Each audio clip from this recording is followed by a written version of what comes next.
तो हम आपके पूरे परिवार को मार देंगे, आपके रिश्तेदार को मार देंगे।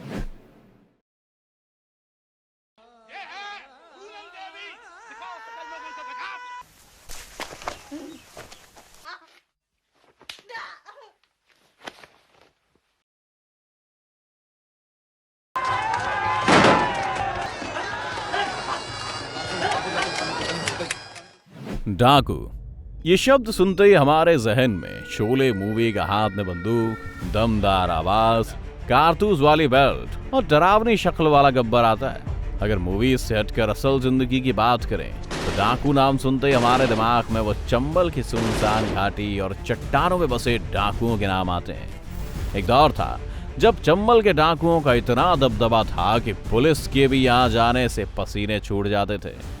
ऐसा नहीं है कि चंबल की वादियां सिर्फ पुरुष डाकुओं के डर की गवाही देती हैं, बल्कि चंबल में कुछ ऐसी महिला डाकू भी थीं जिनके किस्से आज भी लोगों की जुबान पर रहते हैं।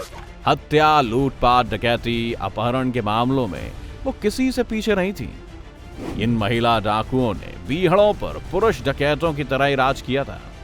और आज हम द मिस्टिकल एंड पर आपको चंबल पर राज करने वाली कुछ ऐसी महिला डाकुओं से रूबरू कराएंगे जिनके बारे में जानकर आपको शायद गुस्सा, हैरानी और दया जैसी भावनाओं का अनुभव होगा। चलिए बिना देरी किए शुरू करते हैं आज का हमारा ये एपिसोड। आज की वीडियो काफी इंटरेस्टिंग होने वाली है, तो इस वीडियो को अंत तक जरूर देखना। फूलन देवी हमारी लिस्ट में पहले नंबर पर मौजूद हैं चंबल की घाटियों की सबसे मशहूर महिला डाकू में से एक, जिसे कोई परिचय की जरूरत नहीं है दोस्तों। उसका नाम ही लोगों में दहशत बनाने के लिए काफी है। हम बात कर रहे हैं बीहड़ की कुख्यात डाकू फूलन देवी की। अगर आपने बैंडिट क्वीन फिल्म देखी है तो आप जरूर इस महिला के बालिका वधू से खूंखार डाकू बनने तक के सफर से तो वाकिफ ही होंगे। कैसे वक्त और हालात इंसान को हैवान बना देता है, इस बात का सबूत फूलन देवी की कहानी में हमें देखने को मिलता है। 11 साल की नाबालिग लड़की की अपने से कई साल बड़े उम्र के आदमी से शादी, फिर सामूहिक बलात्कार की शिकार इस महिला की दर्दनाक कहानी किसी की भी आंखों में आंसू लाने के लिए काफी है। दर दर पर न्याय के लिए भटकना, लेकिन मदद का कोई आसार ना देख 16 साल की लड़की का बंदूक उठाने का फैसला कर डकैत बनना। डकैत बनने के बाद खुद के अंदर बची इंसानियत और अच्छाई को मारकर अपने साथ हुई नाइंसाफी का बदला लेने के लिए फूलन देवी ने राजपूत समाज के 22 लोगों का सरेआम कत्ल कर दिया था। साल 1983 में फूलन देवी को सरेंडर करने को कहा गया और उसने ये बात कई शर्तों के साथ मान ली। फूलन देवी को 11 साल तक बिना मुकदमे के जेल में रहना पड़ा। इसके बाद साल 1994 में आई समाजवादी पार्टी ने इसे जेल से रिहा किया और इसके 2 साल बाद ही उसे समाजवादी पार्टी से चुनाव लड़ने का ऑफर मिला और वो चुनाव में जीत भी गई। इसके बाद साल 2001 में बदले के तौर पर खुद को राजपूत गौरव के लिए लड़ने वाले योद्धा बताने वाला शेर सिंह राणा ने फूलन देवी की हत्या कर दी। सीमा परिहार महज 13 साल की उम्र में उत्तर प्रदेश के उड़िया जिले से डाकुओं ने किया अपहरण और ले जाया गया चंबल। गरीब ठाकुर के परिवार में जन्मी इस मासूम लड़की को बाकी सब लड़कियों की तरह डाकुओं का नाम सुनते ही खौफ लगता था। लेकिन फिर ऐसा क्या हुआ कि मासूम बच्ची जो डाकू के नाम सुनते ही कांप उठती थी, एक दिन खुद डाकू रानी बन गई। हम बात कर रहे हैं चंबल बीहड़ की मशहूर डाकू रानी सीमा परिहार की। जैसा कि हमने कहा कि सीमा महज 13 साल की उम्र में डाकुओं का शिकार बन गई थी, लेकिन डाकुओं के बीच रहने के बाद सीमा को डकैतों की जीवन शैली से इतना प्यार हो गया कि वो उनसे प्रेरित हो गई और उसने डाकू बनने का फैसला कर लिया। जवानी की उम्र में पहुंचने तक सीमा परिहार ये नाम आतंक बन चुका था। उसके सर पर लगभग 70 से भी ज्यादा लोगों की हत्या का आरोप और अपहरण के मामले भी उसके नाम पर दर्ज थे। फिर साल 2000 में सीमा ने सरेंडर कर दिया। उसके कई सालों बाद मशहूर टीवी शो बिग बॉस में सीमा कंटेस्टेंट के तौर पर शामिल हुई थी, जहां उन्होंने अपनी डकैती की खूब किस्से सबको सुनाए थे।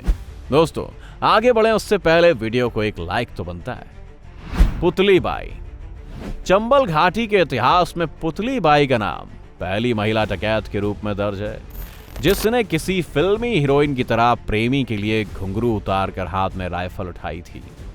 दरअसल पुतली बाई का असली नाम गौहर बानो था। उसका जन्म एक बेहद ही गरीब परिवार में हुआ था और इसी गरीबी के चलते वो नाचने वाली बन गई थी और इसी के बाद उसका नाम गौहर बानो से पुतली बाई हो चुका था। एक बार मशहूर डाकू सुल्ताना ने एक जगह उसे नाचते हुए देखा था और उसके प्यार में इतना दीवाना हो गया कि उसे नाचने के लिए हमेशा बुलाया करता था। धीरे धीरे डाकू सुल्ताना पुतली बाई को अपना दिल दे बैठा था और उसके बाद पुतली बाई डाकू सुल्ताना के साथ चंबल के बीहड़ों में रहने लगी थी। सुल्ताना की मौत के बाद पुतली बाई गिरोह की सरदार बन गई थी। उस समय में उसका खूब आतंक था। बताया जाता है कि एक पुलिस मुठभेड़ में पुतली बाई को अपना एक हाथ गंवाना पड़ा था, फिर भी उसकी गोली चलाने की रफ्तार में कोई कमी नहीं आई थी। इसीलिए चंबल के बीहड़ों में पुतली बाई का नाम बहादुरी और असूल पसंद डाकुओं के रूप में लिया जाता था। अपनी निडरता और साहस के लिए जाने जाने वाली पुतली बाई को साल 1956 में एनकाउंटर में मार दिया गया था। कुसमा नैन बीहड़ का जाना माना नाम थी। कभी बीहड़ों में उसकी धाक थी। बेरहमी के लिए जाने जाने वाले इस डाकू ने जिंदा इंसानों की आंख निकालकर क्रूरता और हैवानियत का एक किस्सा लिखा था। दरअसल कानपुर देहात के बहमाई कांड का बदला लेने के लिए वो डाकू बन गई थी। दरअसल जब फूलन देवी ने 22 राजपूतों की सामूहिक हत्या कर दी थी तो बाद में कुसमा ने 14 मल्लाहों को मौत की नींद सुला दिया था। इन्हीं में से 2 मल्लाहों की ही कुसमा ने आंखें निकालकर बेरहमी की नई इबारत लिखी थी। कुसमा को दस्यु सम्राट फक्कड़ की मदद मिली। फक्कड़ के गैंग में रहकर कुसमा ने दहशत की ऐसी इबारत लिखी जिससे आज तक कोई महिला छू नहीं पाई। बाद में उसने फक्कड़ के साथ सरेंडर कर दिया और उसे जेल की सजा सुनाई गई।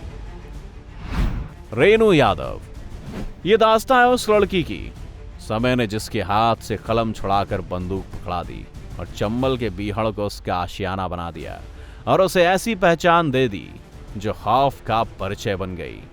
हम बात कर रहे हैं दस्यु सुंदरी रेनू यादव की। रेनू का जन्म इरुया जिले के जमालीपुर गांव उत्तर प्रदेश में हुआ था। साल 2003 में जब वो स्कूल की ओर जा रही थी तब डाकू चंदन यादव और उसकी गैंग ने उसका अपहरण कर लिया। परिवार वालों ने उसकी गुमशुदा होने की खबर पुलिस को दी। पुलिस ने भी रेनू को ढूंढने के लिए दिन रात एक कर दिया, लेकिन उसका कोई अता पता नहीं मिला। कुछ समय बाद चंदन यादव ने उसके परिवार से संपर्क कर रेनू के बदले फिरौती की रकम मांगी। क्योंकि रेनू का परिवार गरीब था, वो पैसे देने में नाकामयाब रहा। फिर क्या, तब रेनू चंदन के ही गैंग में पली बढ़ी और उन्हीं की तरह हो गई। साल 2005 में चंदन यादव की हत्या होने के बाद वो चंबल से भाग निकली और उसने खुद को पुलिस के आगे सरेंडर कर दिया। वैसे क्या आप भी चंबल में मौजूद कोई और डाकुओं और उनकी कोई रोचक कहानी के बारे में जानते हैं? अगर हाँ तो हमें कमेंट्स में जरूर बताएं। उम्मीद है आज की हमारे इस वीडियो ने आपको काफी एंटरटेन किया होगा। अगर आपको वीडियो पसंद आई हो तो इसे लाइक करें और ज्यादा से ज्यादा शेयर करें। साथ ही हमारे चैनल द मिस्टिकल एंड को सब्सक्राइब कर नोटिफिकेशन बटन ऑन कर लीजिए ताकि आप हमारी आने वाली हर वीडियो का लुत्फ उठा सकें। अगर आप हमारी वीडियो फेसबुक पर देख रहे हैं तो हमारे फेसबुक पेज को भी लाइक करें। आज के लिए बस इतना ही। वीडियो को अंत तक देखने के लिए आपका बहुत बहुत शुक्रिया। हम जल्द हाजिर होंगे एक और नई वीडियो के साथ। अगली वीडियो तक take care and be happy.